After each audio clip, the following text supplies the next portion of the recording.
22 जनवरी 2024 अयोध्या की धरती पर इतिहास लिखा जा रहा था। हजारों साल पुरानी आस्था, सदियों पुराना संघर्ष और 500 साल का इंतजार आखिरकार खत्म होने जा रहा था।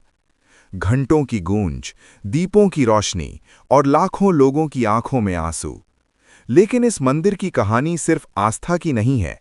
ये कहानी है संघर्ष की, राजनीति की, अदालतों की और एक ऐसे विवाद की जिसने पूरे देश को दशकों तक बांट कर रखा। आखिर क्यों एक जगह को लेकर 500 साल तक लड़ाई चलती रही?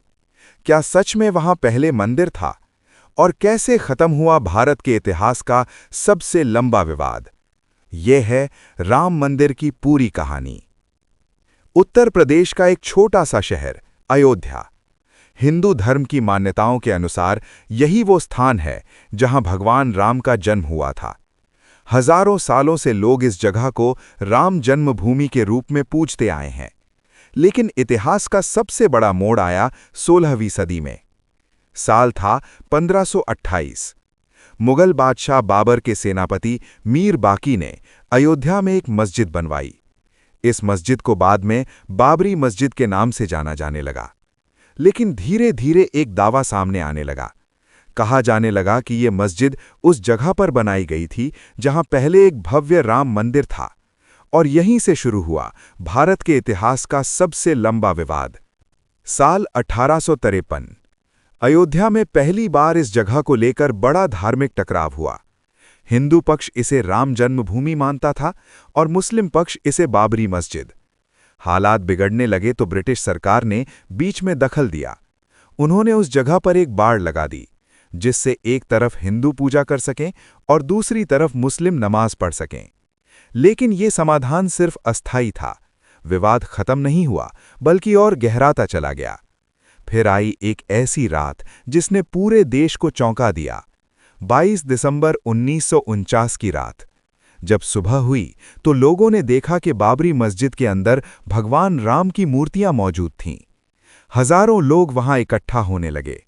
कुछ लोगों ने इसे चमत्कार बताया तो कुछ ने इसे साजिश कहा। सरकार ने तुरंत उस जगह को विवादित स्थल घोषित कर दिया। मस्जिद को बंद कर दिया गया और वहां ताला लगा दिया गया। लेकिन अब यह विवाद अदालतों तक पहुंच चुका था। अगले कई दशकों तक ये मामला अदालतों में चलता रहा। फिर आया 1986 का साल। जिला अदालत के आदेश पर विवादित ढांचे का ताला खोल दिया गया। अब हिंदुओं को वहां पूजा करने की अनुमति मिल गई। और इसके बाद राम मंदिर आंदोलन ने पूरे देश में जोर पकड़ लिया। ये मुद्दा धीरे धीरे भारत की राजनीति का सबसे बड़ा मुद्दा बन गया। फिर आया वो दिन जिसने इतिहास की दिशा बदल दी। 6 दिसंबर 1992 अयोध्या में लाखों कार सेवक जमा हुए और कुछ ही घंटों में बाबरी मस्जिद का ढांचा गिरा दिया गया।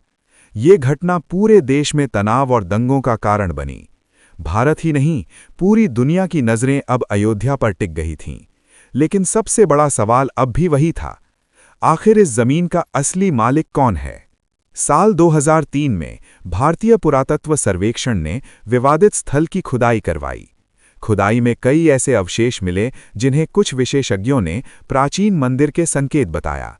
हालांकि इस पर बहस जारी रही, लेकिन अब ये मामला भारत के सबसे बड़े न्यायालय सुप्रीम कोर्ट तक पहुंच चुका था। और फिर आया 9 नवंबर 2019। सुप्रीम कोर्ट ने एक ऐतिहासिक फैसला सुनाया। कोर्ट ने विवादित जमीन राम मंदिर निर्माण के लिए हिंदू पक्ष को दे दी। साथ ही मुस्लिम पक्ष को अयोध्या में ही 5 एकड़ जमीन मस्जिद बनाने के लिए देने का आदेश दिया। ये फैसला सदियों पुराने विवाद का अंत बन गया। इसके बाद शुरू हुआ भव्य राम मंदिर का निर्माण। मंदिर को पारंपरिक नागर शैली में बनाया गया। विशाल स्तंभ, जटिल नक्काशी और हजारों कारीगरों की मेहनत से ये मंदिर धीरे धीरे आकार लेने लगा। पूरे देश की नजरें अब अयोध्या पर थीं। और आखिरकार 22 जनवरी 2024, वो दिन जिसका इंतजार सदियों से किया जा रहा था। अयोध्या में राम मंदिर का प्राण प्रतिष्ठा समारोह हुआ। पूरी अयोध्या दीपों और रोशनी से जगमगा उठी। लाखों लोगों ने इस पल को अपनी आंखों से देखा। राम मंदिर सिर्फ पत्थरों से बना एक मंदिर नहीं है, ये 500 साल के इंतजार की कहानी है। ये आस्था, इतिहास और संघर्ष का प्रतीक है। और शायद इसीलिए जब भी अयोध्या का नाम लिया जाएगा तो इतिहास हमेशा याद करेगा उस संघर्ष को जो सदियों तक चला, और उस पल को जब आखिरकार राम अपने घर लौट आए।